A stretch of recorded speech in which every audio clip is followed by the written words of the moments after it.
방송사와 잠깐 있었는데 똑같이 하라고 해서 똑같이 하도록 하겠습니다. 실물 보니까 어떠세요?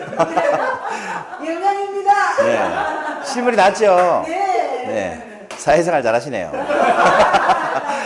똑같이 하는 것도 재밌네요. 네. 자, 여기까지 똑같이 하고 번강히 하도록 하겠습니다. 179번째 향기 노트입니다. 선택의 두려움에서 벗어나 행복으로 가는 길. 이 선택은 좀 두렵습니다. 잘못된 선택하면 어떨까? 더 좋은 게 있으면 어떡하지? 이렇게 두려움이 있어서 좀 선택하기가 힘든데, 오늘은 그 두려움에서 좀 벗어나서 우리가 어떤 선택을 하든 좀 행복할 수 있는 길이 없을까를 생각해 봤습니다. 여러분, 제가 136회 향기 노트에서 이런 제목으로 향기 노트를 한 적이 있는데, 우리가 가진 최고의 그리고 최후의 자유는 네모의 자유다라고 했습니다. 뭐가 들어간지 아세요? 이때 이렇게 설명을 드렸죠. 1988년도 7월 6일 날 국회에서 이제 그 석유를 시추하는 석유 시추선, 그 석유 시추선 이름이 파이프알파였습니다. 이 파이프알파라는 석유 시추선에 근무하는 직원이 240명 정도 됐어요. 근데 이게 폭파해버린 겁니다. 폭파해버려가지고 몇 명이 죽었느냐? 167명이 죽었습니다. 이때 살아남은 사람 중에 한 사람이 앤디 모칸이라는 사람이거든요. 앤디 모칸이라는 사람이 자고 일어나 보니까 막 폭음이 들리고 온 사방이 불바다인 겁니다. 그래서 이 석유시청 갑판에 뛰어쳐 나가 보니까 뭐 전부 불바다니까 방법은 뭐예요? 타 죽거나 뛰어내리거나. 근데 뛰어내리려고 하니까 이 석유시청 높이가 바닷물에서 50m 높이였습니다. 그리고 여러분, 바닷물에 뛰어내리면 동사하죠. 바닷물이 너무 차가우니까. 여러분 같으면 뛰어내리시겠어요? 기다리시겠어요? 타 죽은 167명은 다 뛰어내리지 못했다는 뜻이에요. 근데 이 사람은 뛰어내렸습니다. 뛰어내리면 30분 정도 살 수 있었어요. 그리고 50m니까 뭐 즉사할 수도 있고, 어쨌거나 가만히 있으면 죽지만 뛰어내리면 좀 천천히 죽겠죠. 그래서 이 사람은 용기를 내서 뛰어내렸습니다. 그리고 그때 심정을 이렇게 얘기를 했습니다. 불타는 갑판에 그대로 남아있는 것은 곧 죽음을 기다리는 것과 같다. 아까 죽음 얘기하시던데, 죽음을 기다리느니 차라리 죽음을 향해서 나간 거죠. 이렇게 뛰어내려서 살아남았습니다. 그리고 이 살아남은 이 사건에 대해서 익숙한 것과의 결별이라는 책에서 저자가 이렇게 얘기하죠. 그것은 선택이었다. 그것이 뭐예요? 50m 바닷속으로 뛰어내린 거. 그것은 선택이었다. 어떤 선택이었느냐? 이 말이 참 의미심장하죠. 확실한 죽음으로부터 죽을지도 모르는 가능한 삶으로의 선택이었다. 이렇게 얘기하는 겁니다. 그만큼 선택이라는 것은 두렵고 힘든 일입니다. 그래서 이 우리가 가진 최고의 그리고 최후의 자유는 바로 선택의 자유다. 이렇게 제가 136회 향기 노트를 한 적이 있어요. 그런데 이 모든 선택을 하다 보면 피할 수 없는 것이 있죠. 뭐겠습니까? 스트레스가 온다는 겁니다.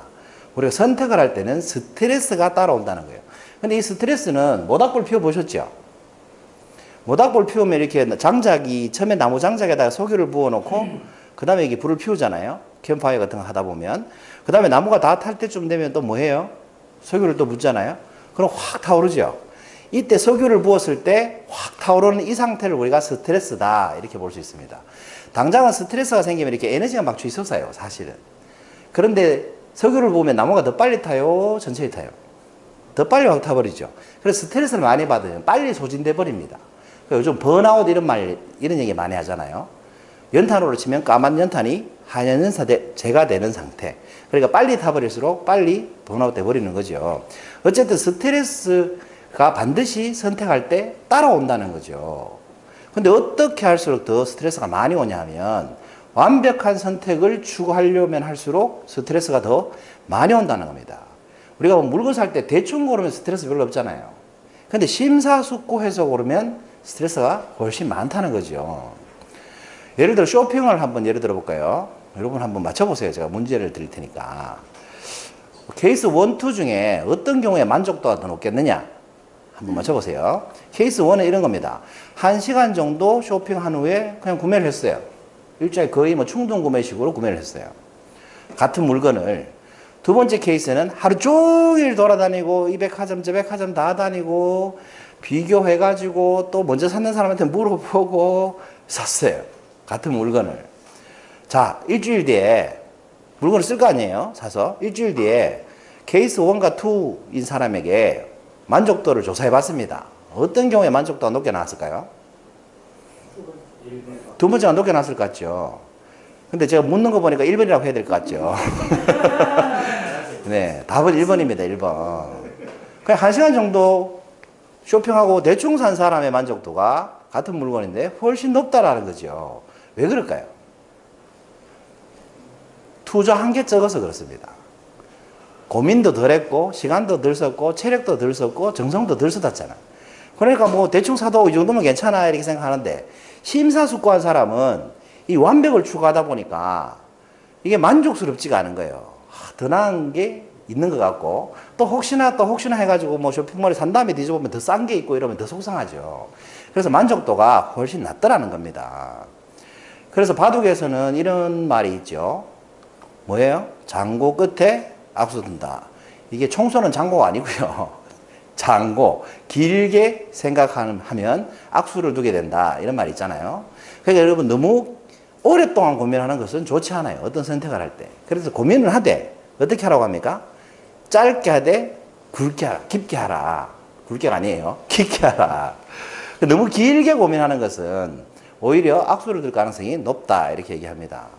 여러분 대구에 보면 여기 에몰드라는 자동차 중고차 매장이 있죠. 실내로 돼 있어가지고 4층 구조인가 그렇습니다. 뭐 대구 최대 매장이죠. 이 왜 장고를 하게 될까? 길게 고민을 하게 될까요? 바로 아까 말씀드린 것처럼 불안하기 때문에 그렇습니다.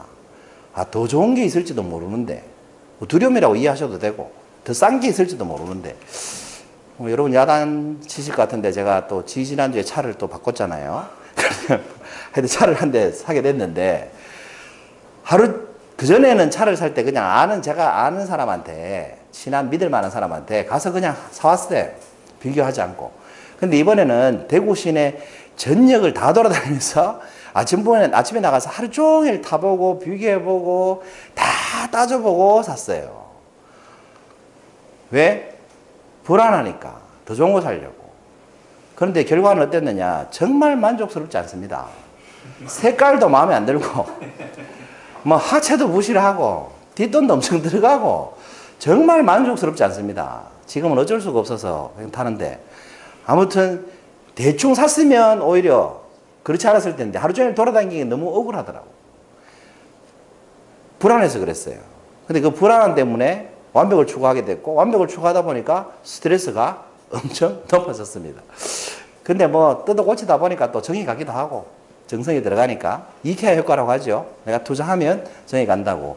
아무튼 이 불안하지 않게 선택을 하려면 그럼 어떻게 해야 되느냐. 여러분 우리 작년 대선 때 사람들이 제일 많이 한 말이 뭐예요?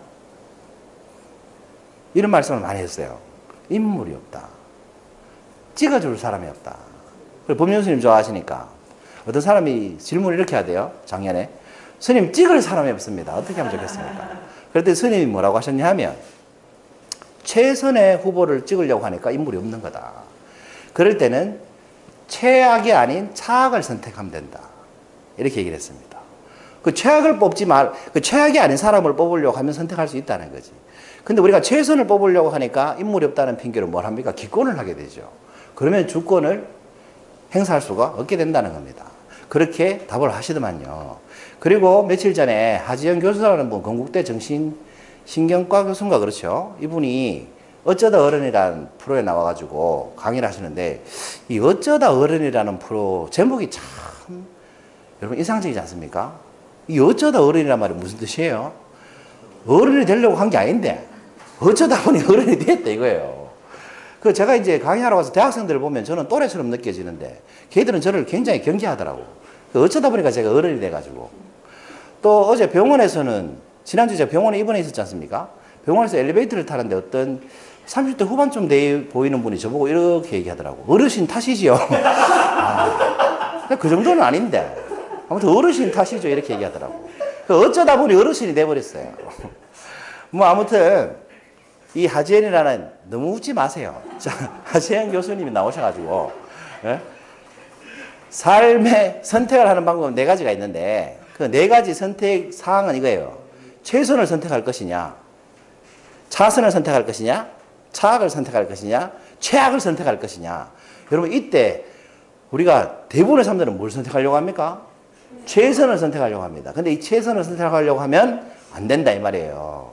왜? 나중에 만족도도 떨어지고 선택하는 과정에 스트레스도 엄청나게 높아진다는 거죠. 그러니까 어떻게 선택하는 게 제일 현명하냐? 이 교수님 말씀대로 하자면 최선 제끼고 이 말 표준 말입니까? 최선 제외하고 최악 제외하고 차선과 차악 중에 뭘 한다? 좋아하는 걸 선택하면 오래 할 수 있다고 합니다. 후회 없이 오래 할 수 있다고 합니다. 그 배철수라는 분 있죠. 배철수. 그 송골매 출신의 배철수라는 가수분. 이분이 지금 라디오 방송을 거의 30년째 하고 계십니까? 거의 30년 하고 계세요. 그 어떤 분이 물어봤대요. 당신은 가수인데 왜 라디오 방송을 하느냐. 그랬더니 배철수 씨가 이렇게 얘기를 했다고 하네요. 차선과 차악 중에 내가 좋아하는 걸 하면 오래 할 수 있으니까. 좋아하니까 오래 할 수 있다는 거예요. 가수지만. 최선은 뭐예요? 가수로 성공하는 거잖아. 그렇지만 라디오 방송이 좋으니까. 최선은 아니지만 오래 할 수 있고 오래 하다 보니까 좋아지고 좋아하다 보니까 오래 할 수 있게 되더라 라고 얘기를 했다고 하죠. 그래서 이 선택을 할 때 최선과 최악이 아니라면 차선과 차악 중에 내가 좋아하는 걸 선택하면 오래 할 수 있다는 겁니다. 여러분 제가 지난주에 병원에 입원해 있었잖아요. 여러분 입원하러 간 게 아니고 지난주 월요일 날 진료받으러 갔어요. 뭐 다리에 염증이 있다 해가지고 부어가지고 진료받으러 갔는데 의사 선생님이 바로 입원하라고 하는 겁니다. 저는 진료받으러 갔는데 입원하라고 하는 겁니다. 그러니까 입원이 뭐예요? 최악이죠, 저한테는. 갑자기 일주일 입원하라고 하니까. 최악이죠. 최선은 뭐겠습니까? 입원 안 하고 그냥 나갈 수 있으면 그게 최선이죠. 근데 최선은 불가능하다는 거지. 그러니까 최악은 뭡니까? 입원하는 거예요. 근데 입원하라고 해서 입원을 하러 갔는데 그 4인 병실을 주더라고. 4인 병실에 들어가니까 할아버지 세 분이 계시대요. 할아버지라서 싫었던 게 아니고 4인실이라는 것 자체가 너무 스트레스인 거예요. 거기에 뭐 침대 4개 있고 보호자가 앉을 때도 없고 또 병문 오는 사람 뭐 얘기할 때도 없고 너무 이게 들어가는 순간 숨이 턱 막히는 거예요. 그게 최악이었어요, 저한테는. 입원이 최악이 아니고 그게 최악이었어요.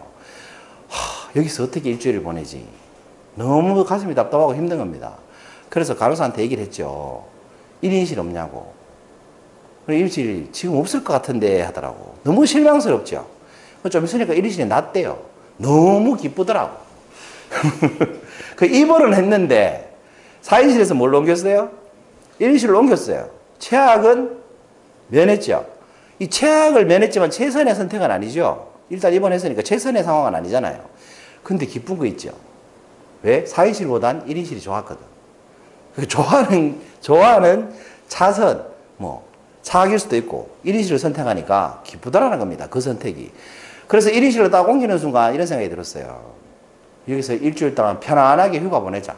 보고 싶은 영화 실컷 보고 보고 싶은 책 실컷 보고 향기노트 매일 하루에 한 개씩 만들어야 되겠다. 뭐 이러면서 들어갔어요. 한 개도 못 만들었습니다만. 만들 환경이 한 개도 못 만들었습니다만 어쨌든 그렇게 생각하니까 기쁘대요. 근데 만약에 제가 처음부터 입원을 1인실로 했으면 답답했을 거예요. 시설이 별로 좋은 것도 아니고 4인실에서 그쪽으로 갔기 때문에 기뻤던 것 같아요. 어쨌든 최선이 아니더라도 최악을 피하고 최선이 아니더라도 이게 내가 좋아하는 병실로 옮기니까 기쁘더라는 거죠. 그래서 여러분 선택의 두려움에서 벗어나서 행복으로 가는 길은 뭐냐? 여러분 밑에 메달이 3개가 있죠. 가운데는 뭐예요? 금메달. 왼쪽에 있는 게 은메달. 오른쪽에 있는 게 뭡니까? 동메달. 어떤 메달을 딴 사람의 행복지수가 가장 높아요? 동메달이죠. 우리 다 아는 동메달이에요. 왜 동메달이에요? 메달 못 딸 뻔하다 땄잖아요. 제일 행복지수가 낮은 메달이 뭐예요? 은메달이에요. 금메달 딸 뻔하다 못 땄잖아요. 그래서 가장 행복지수가 높은 메달은 금메달이 아니라 동메달이라는 겁니다. 이 동메달이 여러분 최선입니까? 그렇다고 최악입니까? 최악은 메달을 못 따는 거죠. 선수 입장에서. 이거는 동메달이 뭡니까? 차선이라는 거죠. 그래도 메달은 땄으니까 행복하다는 겁니다. 그래서 여러분 우리가 어떤 선택의 두려움에서 벗어나려면 최선을 추구하지 말자는 거지. 최선이 아니더라도 내가 좋아하는 길을 찾아서 선택을 하게 되면 그것이 차선이라 할지라도 우리가 행복하게 살 수 있다. 그런 생각이 들었습니다. 179번째 행위 노트였습니다. 감사합니다.